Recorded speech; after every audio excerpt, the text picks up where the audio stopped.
Hello and welcome back to the BLISS Podcast, complete with interrupting intro tunes. There it is again. Very nice, just on time. So this is the 13th. Is it the 13th episode? 13th episode of the BLISS Podcast. I'm Maitreya Rishi Dasa, your host, here with His Grace Purijit Prabhu, the founder of the Bhaktivedanta Lives in Sound Society. How are you doing, Prabhu? Hare Krishna, it's very nice to be with you today. Hare Bol. Same here. Jai Srila Prabhupada. So, an interesting topic this week. If you weren't here for the last podcast, which you should go back and listen to all the podcasts. Please, we put some time and effort. You should go and listen to the very valuable nectarian information. So go back and listen to all the 12 previous podcasts. And for this current one, we're going to be talking about death. What to do at the point of dying. Everyone is scared of death. No one wants to die. You might say that you're a very big man and I don't have to die. I'm not scared. I'm going to live life to the fullest. But actually, everyone is scared to die, and no one knows what to do for that final moment. And what happens after that final moment? What's happening during that final moment? So the Vedas, and specifically the Srimad Bhagavatam, give a very nice and detailed information about this drastic moment. Sorry, I forgot to mention that on the previous podcast, if you weren't here for that, we talked about free will and our fall down from the spiritual world with a special guest, His Grace Paramahamsa Prabhu. So go check that out. It's a very nice one. I highly recommend. So, Prabhu, I don't believe that I'm gonna have to die. Or even if I have to die, I'm not scared of dying. I'm not scared. Convince me otherwise. Yeah, so this is a very common thing people say, that I don't need to practice Krishna consciousness or any sort of spiritual life, because death is not a problem. I simply accept it. I embrace death. It is very nice. It's only in your mind. If you think of it as a negative thing, then it's negative. If you think of it as a positive, it can be a beautiful experience. People say things like this, brainwashed by so-called spiritualists, New Age, whatever age. People who, speak such cheap lines to get people. Because nobody likes to hear negative things. The people think spiritual life means something nice, some nice music, spiritual music, nice, beautiful environment in Himalaya, some yoga retreat. Everyone is spiritual, nice to one another, right? Everyone respecting one another, smiling. And then you have Srila Prabhupada, who is not smiling exactly, he's very grave, and he's speaking very harsh words. So they think that, this is something fanatical. This is not real spiritual life, because it creates disturbance in my mind. Spiritual life is supposed to create peace in my mind. So, but this is the duty of the spiritual master, to awaken us from the slumber of ignorance. According to the Vedas, we're all sleeping because we're thinking we're the body. I'm a man, woman, ugly, beautiful, tall, small, black, white. So when death comes, it is a very traumatic experience.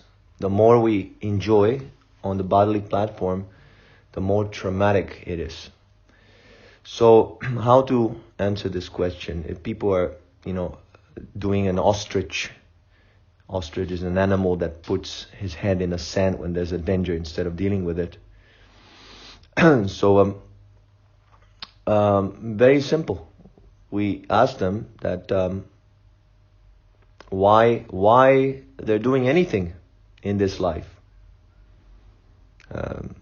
Everyone is working, everyone is eating, everyone is sleeping. Why? Because they want to preserve the body. We are taking care of the body very nicely.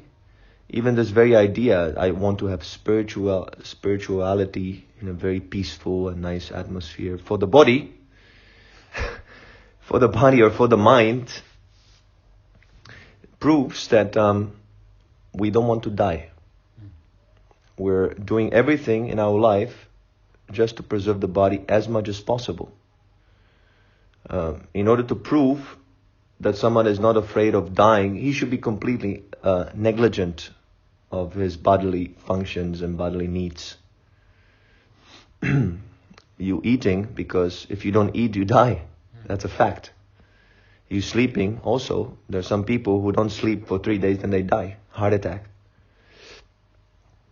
So everything we do in our life is clearly pointing out to the fact that we don't want to die. So where's this idea that I'm not afraid to die? That is just boastful, puffed up attitude of a person who's basically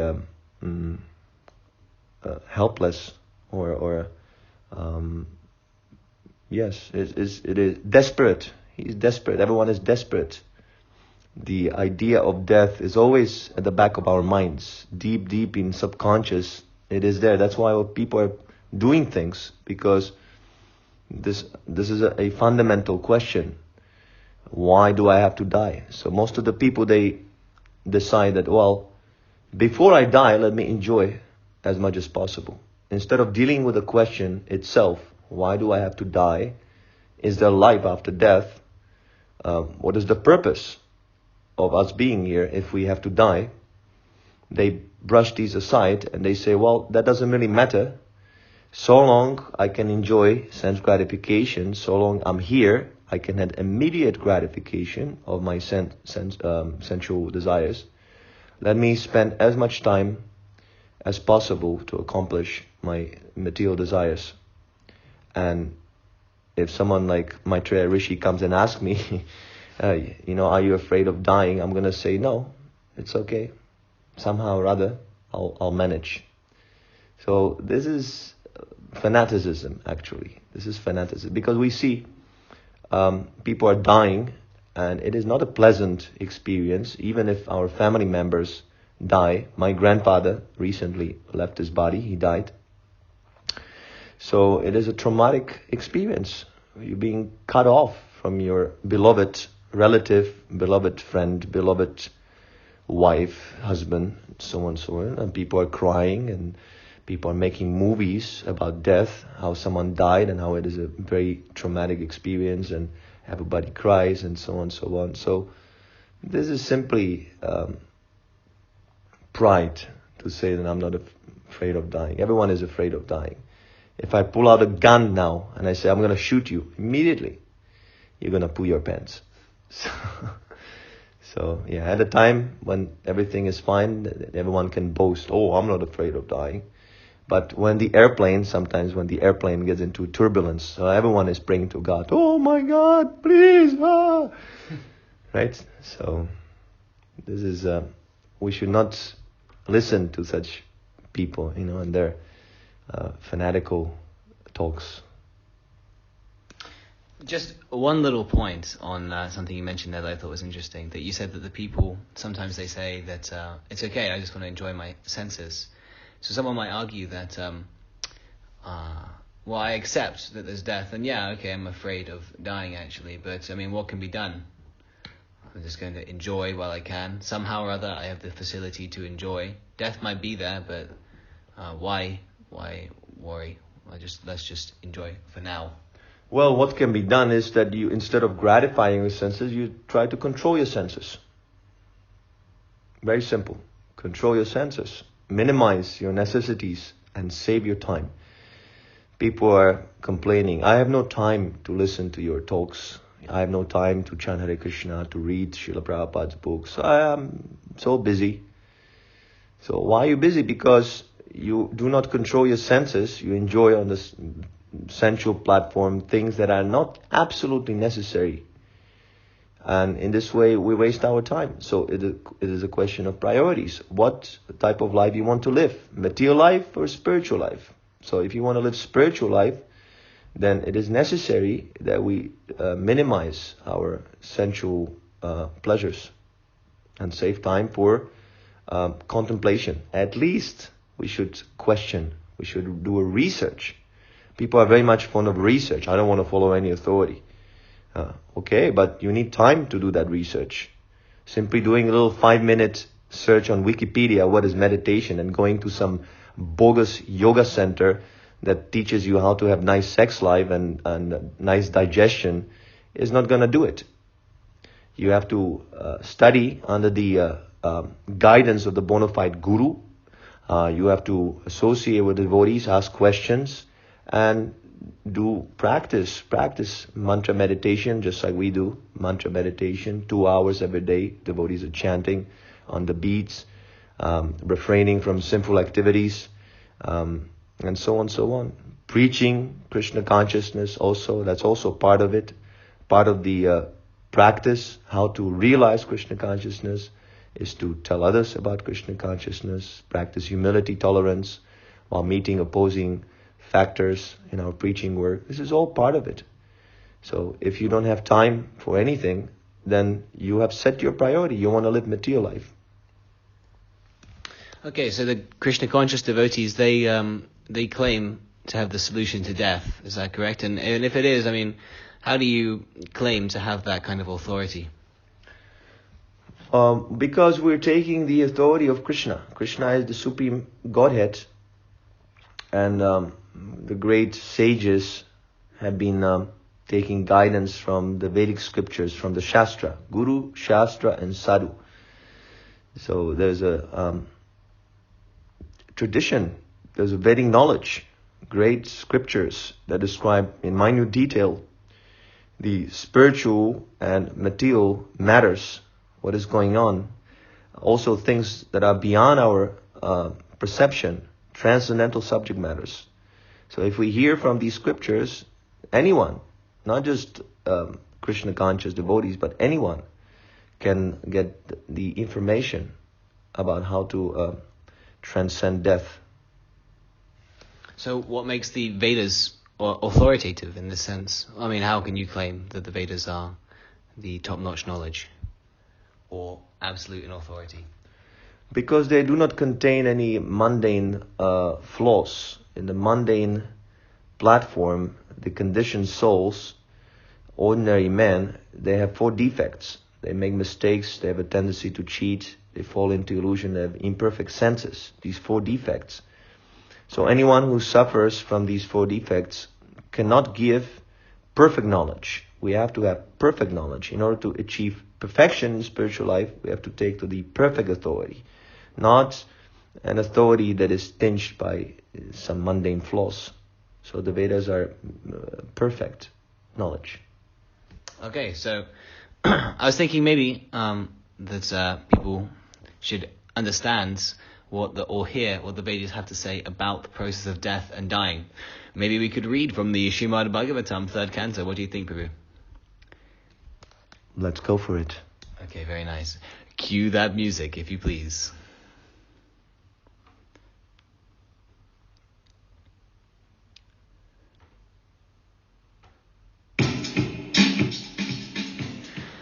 Reading from the 3rd canto of the Srimad Bhagavatam, 30th chapter, and starting from the 14th verse.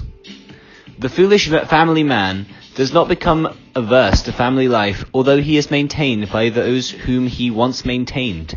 Deformed by the influence of old age, he prepares himself to meet ultimate death. Purport by His Divine Grace, A.C. Bhaktivedanta Swami Prabhupada, Ki Jai. Family attraction is so strong that even if one is neglected by family members in his old age, he cannot give up family affection, and he remains at home just like a dog. In the Vedic way of life, one has to give up family life while he is still strong. It is advised that before getting too weak and being baffled in material activities, and before becoming diseased, one should give up family life and engage oneself completely in the service of the Lord for the remaining days of his life. It is enjoined, therefore, in the Vedic scriptures, that as soon as one passes 50 years of age, he must give up family life and live alone in the forest. After preparing himself fully, he should become a sannyasi to distribute the knowledge of spiritual life to each and every home. Next verse. In that diseased condition, one's eyes bulge due to the pressure of air from within, and his glands become congested with mucus. He has difficulty breathing, and upon exhaling and inhaling, he produces a sound like gura gura, rattling within the throat. 17. In this way, he comes under the clutches of death and lies down, surrounded by lamenting friends and relatives, and although he wants to speak with them, he no longer can because he is under the control of time. So, Prabhupada gives an elaboration in the purport. For formality's sake, when a man is lying on his deathbed, his relatives come to him, and they sometimes cry very loudly, addressing the dying man, "Oh, my father, oh, my friend," or "Oh, my husband." In that pitiable condition, the dying man wants to speak with them and instructs them of his desires. But because he is fully under the control of the time factor, death, he cannot express himself, and that causes him inconceivable pain. He is already in a painful condition because of disease, and his glands and throat are choked up with mucus. He is already in a very difficult position, and when he is addressed by his relatives in that way, his grief increases. Thus the man who engaged with uncontrolled senses this is the next shloka. Thus the man who engaged with uncontrolled senses in maintaining a family dies in great grief, seeing his relatives crying. He dies most pathetically, in great pain and without consciousness. Shall I read the purport? A little bit. Okay, purport. In Bhagavad Gita it is said that at the time of death, one will be absorbed in the thoughts which he cultivated during his lifetime. A person who had no other idea than to properly maintain his family members must have family affairs in his last thoughts. That is the natural sequence for a common man. The common man does not know the destiny of his life. He is simply busy in his flash of life, maintaining his family. At the last stage, no one is satisfied with how he has improved the family economic condition. Everyone thinks that he cannot provide sufficiently. Because of his deeper family affection, he forgets his main duty of controlling the senses and improving his spiritual consciousness. Sometimes a dying man entrusts the family affairs to either his son or some relative, saying, "I am going, please look after the family." He does not know where he is going, but even at the time of death he is anxious about his family, how his family will be maintained. Sometimes it is seen that a dying man requests the physician to increase his life at least for a few years so that the family maintenance plan which he has begun can be completed. These are the material diseases of the conditioned soul. He completely forgets about his real engagement to become Krishna conscious and is always serious about planning to maintain his family, although he changes families one after another. Next verse. At death he sees the messengers of the Lord of Death come before him, their eyes full of wrath, and in great fear he passes stool and urine. Next verse. While carried by the constables of Yamaraj, he is overwhelmed and trembles in their hands. While passing on the road, he is bitten by dogs, and he can remember the sinful activities of his life. He is thus terribly distressed. So, purport by Srila Prabhupada. It appears from this verse that while passing from this planet to the planet of Yamaraj, the culprit arrested by Yamaraj's constables meets many dogs, which bark and bite just to remind him of his criminal activities of sense gratification. It is said in Bhagavad Gita that one becomes almost blind and is bereft of all sense when he is infuriated by the desire for sense gratification. He forgets everything. One is bereft of all intelligence when he is too attracted by sense gratification, and he forgets that he has to suffer the consequences also. Here, the chance for recounting his activities of sense gratification is given by the dogs engaged by Yamaraj. While we live in the gross body, such activities of sense gratification are encouraged even by modern government regulations. In every state all over the world, such activities are encouraged by the government in the form of birth control. Women are supplied pills and they are allowed to go to a clinical laboratory to get assistance for abortions. This is going on as a result of sense gratification. Actually, sex life is meant for begetting a good child, but because people have no control over the senses and there is no institution to train them to control the senses, the poor fellows fall victim to criminal offences of sense gratification, and they are punished after death as described in these pages of Srimad Bhagavatam. And that is the end of the Bhaktivedanta purports to what happens during death and before death.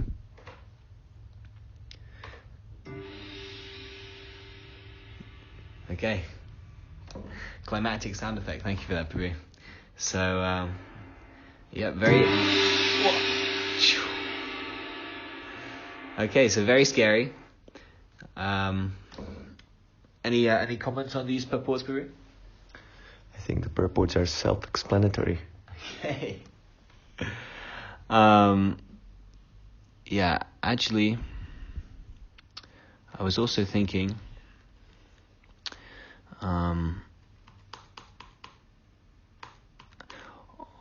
maybe I was going to save that for the next podcast, actually. In the next podcast, we're going to be doing descriptions of hellish planets. What is hell in the next life? Let us know down in the comment section what you think about such an idea. So these are some very juicy purports that explain basically what this human form of life is really for and what it's not for. Simultaneously, that everyone is thinking that life is just about enjoying the senses, especially sex, which is the central point for all activities in this material world. Everything is going on under the influence of the desire for the association of the opposite sex. The whole world, that's why anyone's going to work, that's why anything's moving, is because we all want to enjoy sex life, and so we take that as the all in all for why existence is going on. Actually, the atheists also, that's like their main philosophy, that life is just for the propagation of the species to continue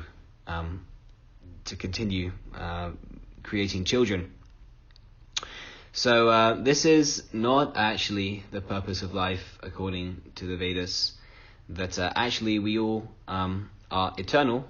Like Prabhu mentioned earlier, we are not the body, but we're actually the eternal consciousness, which is very easily understandable because we had the body of a small child, and that's now going through many changes throughout the course of life, through youth to old age.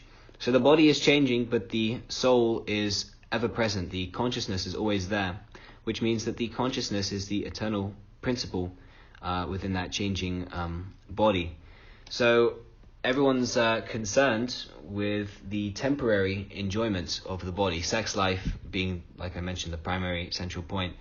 But nobody's concerned with how to satisfy the soul and what to do about the soul also, because everyone's protecting the body for the purpose of sex life. Everyone's protecting the body through various means, medical means, military, family, whatever it may be. But these are all also temporary, and nothing can stop this ultimatum of death. So nothing can stop at the time of death. Like it was mentioned also, Yamaraj. Yamaraj is a pure devotee of God who's deputed with the duty of taking away consciousnesses that have engaged in sense gratification and punishing them accordingly. People say what comes around goes around, that you do something and you get a reaction. You know, you do something bad, you get something bad happen to you, an eye for an eye, like that kind of thing. People have this concept, but they don't exactly know the gravity and the degree to which it's taken. Because after this life, whatever you've done, there are various punishments for that. It's not that you can go on killing animals, for example, killing cows, and you won't get punished by nature. Even in this life, we see that there's punishment. For example, if you have illicit sex life, you will be punished by diseases of the genitals. There's so many, and people can even die from such diseases. Or if you overeat, for example, a lighter example, but if you overeat, you'll get indigestion. So immediately nature punishes us for breaking these laws. So what to speak about killing cows, killing animals?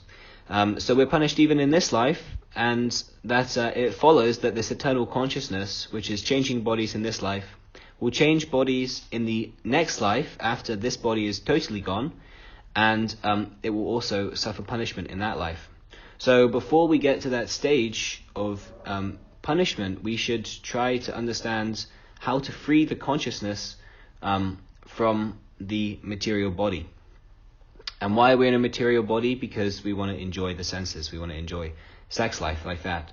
So the process of Krishna consciousness, the process of yoga, is to control the senses, to stop them being engaged in pointless and fruitless sense gratification, and to engage them, instead of the service to the senses and the service to sex life, to engage them in service to God, service to Krishna.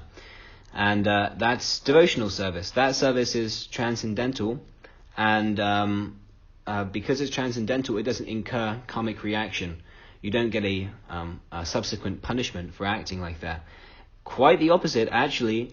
You develop, instead of a material body, which you require to be punished to be kept inside, you get a spiritual body to enjoy with Krishna in the spiritual world. There's no punishment there. It is all pleasure for eternity. So this is actually the purpose of life, not perverted, passionate sex life, but actually love of God, which is just a perversion of sex life. Is just a sex life is just a perversion of this original love we have for Krishna. So the purpose of life is actually to reignite this love for God, for Krishna. So maybe we could actually talk about what the qualification is for someone to come to the platform of devotional service, to go back home, back to Godhead, back to serve Krishna. Prabhu? Yeah, so many devotees, they think that simply by chanting Hare Krishna and doing some preliminary, following some preliminary rules and regulations of human decency, automatic qualifies them to achieve the abode of Krishna. But that is not so. One must be a pure devotee of Krishna. In other words, he must reach perfection in this process of Krishna consciousness. It's not sentimental. It's not a belief that I believe, and then God because I believe. And it's not so cheap. One must practice, and one must go through the different steps of elevation in Krishna consciousness. So there are 3 stages of Krishna consciousness: the Kanishta, Madhyam, and Uttama. Just like we have our Patreon, also divided into these categories. It's not by accident. It's to remind you that we should ultimately become an Uttama Adhikaris, the highest level of Krishna consciousness devotees. And Srila Prabhupada mentions in the Srimad Bhagavatam, one of the purports in the 1st canto, 2nd chapter, 12th verse, the 3rd class devotees are the neophytes who have no knowledge, neither detachment from the material association, but are simply attracted with the preliminary processes for worshipping the deity in a temple, are called material devotees. Material devotees are more attached to material benefit than transcendental profit. Therefore, one is to make definite progress from the position of material devotional service to the 2nd class devotional position. In the 2nd class position, the devotees can see 4 principles in the devotional line, namely the personality of Godhead, his devotees, the ignorant and the envious. One is to raise himself at least to the stage of a 2nd class devotee and thus become eligible to know the absolute truth.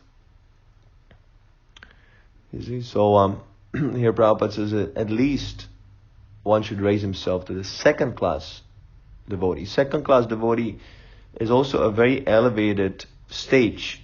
The Madhyamadikari, he is completely free, not just from sinful life, but from the very propensity or from the very temptation to engage in sinful life. In other words, one might refrain from sinful activities, But one might still contemplate, only if I could. Only if I could indulge in this way. Sometimes the thought comes like that. Even devotees are practicing for many years. The thoughts are still lingering in the mind. So one must be completely pure. And that is only the second stage of Krishna consciousness. When we free from temptations.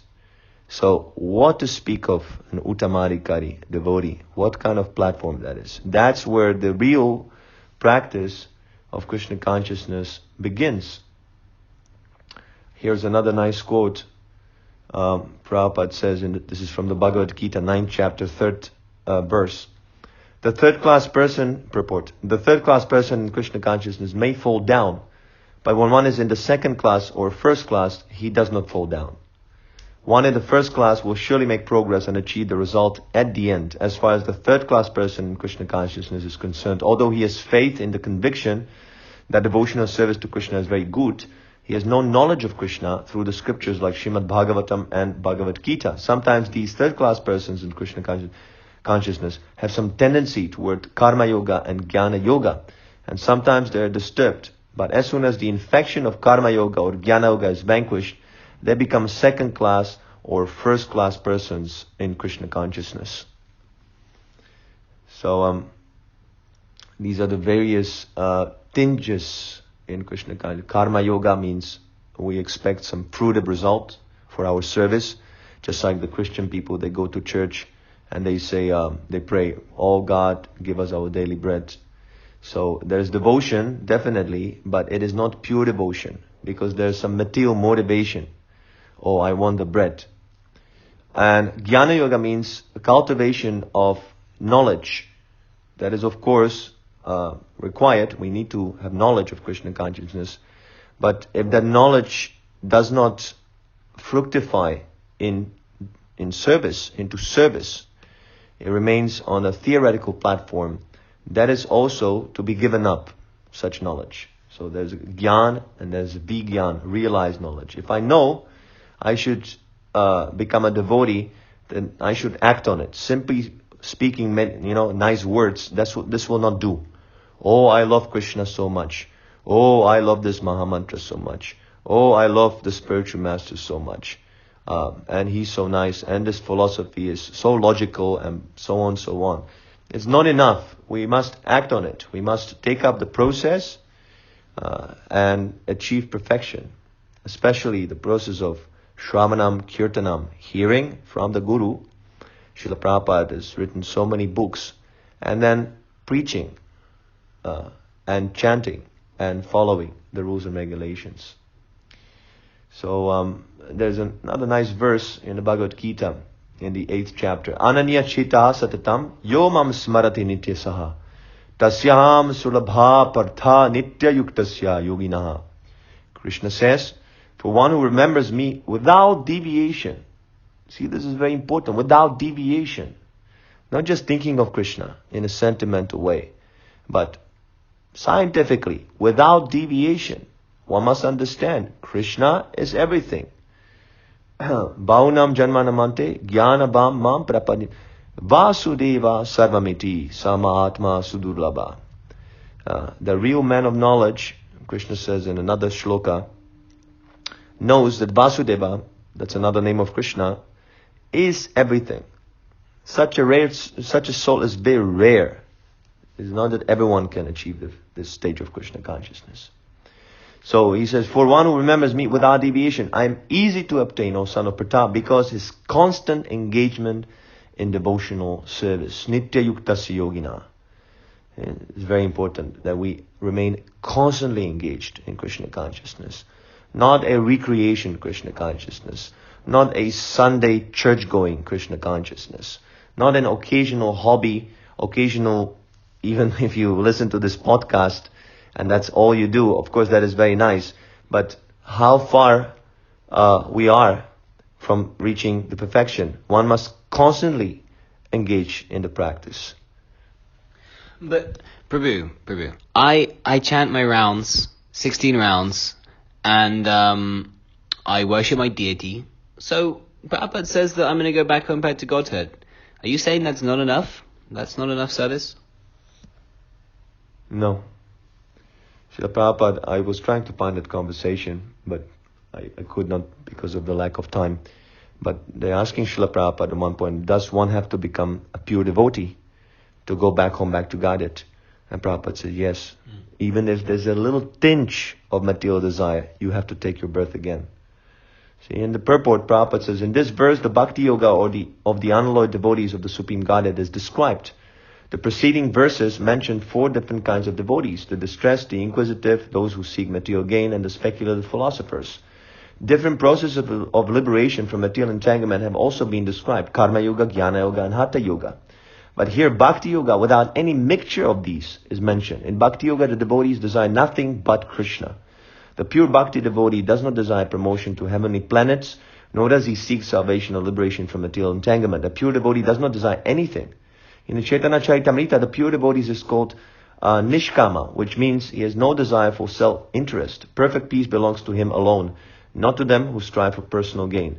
The pure devotee only wants to please the Supreme Lord, and so the Lord says that for anyone who is unflinchingly devoted to him, he is easy to attain. The devotee can render service to any of the transcendental forms of the Supreme Lord, and he meets with none of the problems that plague the practitioners of other yogas. Bhakti Yoga is very simple and pure and easy to perform. One can begin by simply chanting Hare Krishna. Krishna is very merciful to those who engage in his service, and he helps in various ways the devotee who is fully surrendered to him so he can understand him as he is. The Lord gives such a devotee sufficient intelligence so that ultimately the devotee can attain him in his spiritual kingdom. The special qualification of the pure devotee is that he is always thinking of Krishna without considering the time or place. There should be no impediments. He should be able to carry out his service anywhere and at any time. Some say the devotee should remain in holy places like Vrindavan or some holy town where the Lord lived. But a pure devotee can live anywhere and create the atmosphere of Vrindavan by his devotional service. It was Sri Advaita who told Lord Chaitanya, whatever you are, O Lord, there is Vrindavan.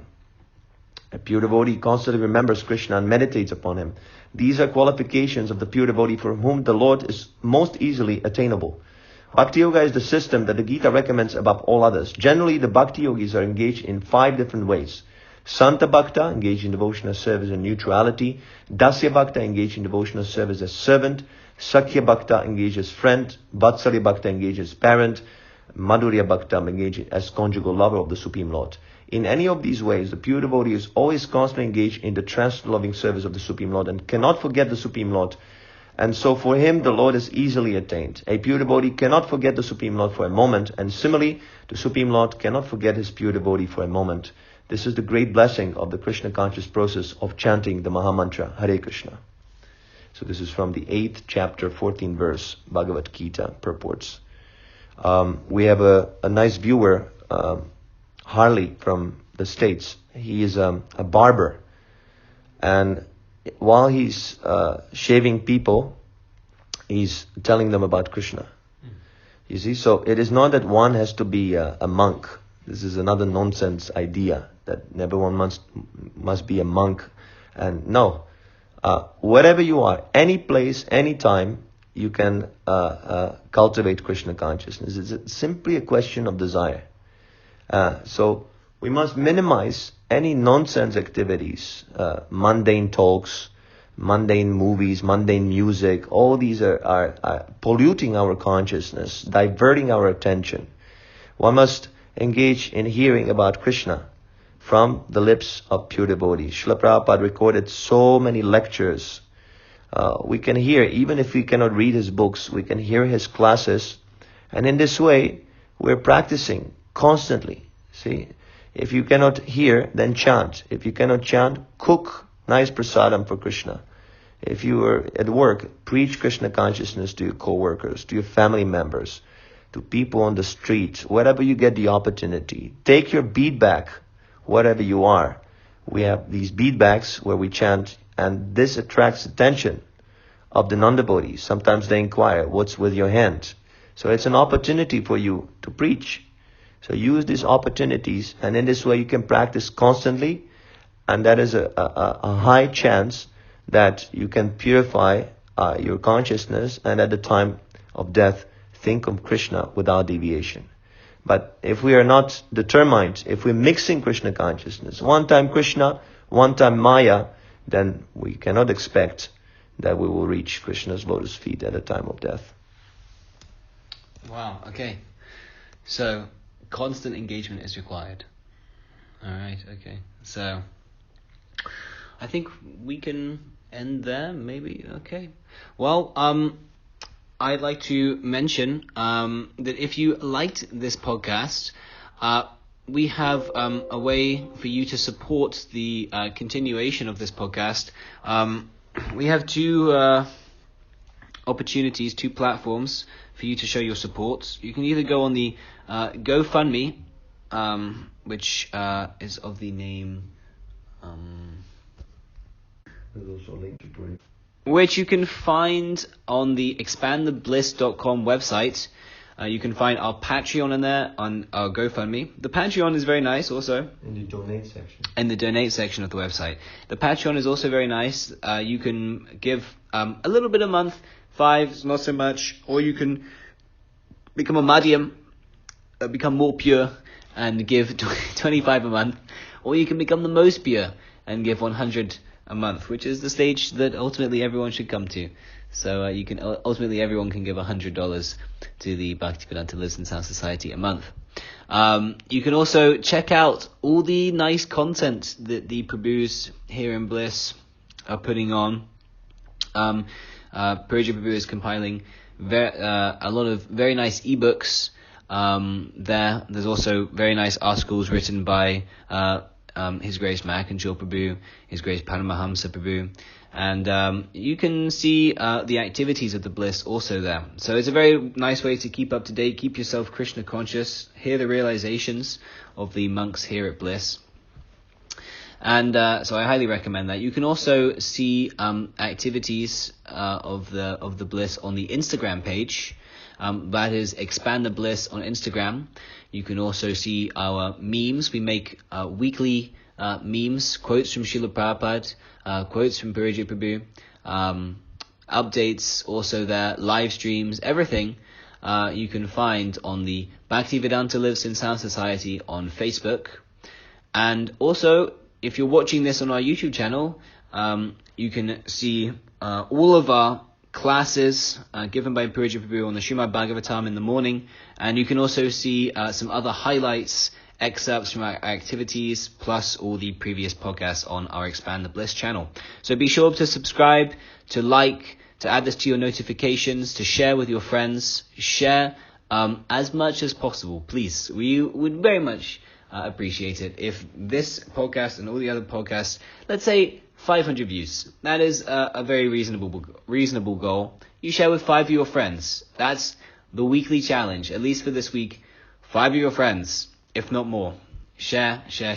And also, some people are asking, I noticed some comments, is the podcast going to be on a platform other than YouTube, because sometimes it's inconvenient for people to be watching the video. So yes, we put the podcast on Buzzsprout, which is a podcasting platform.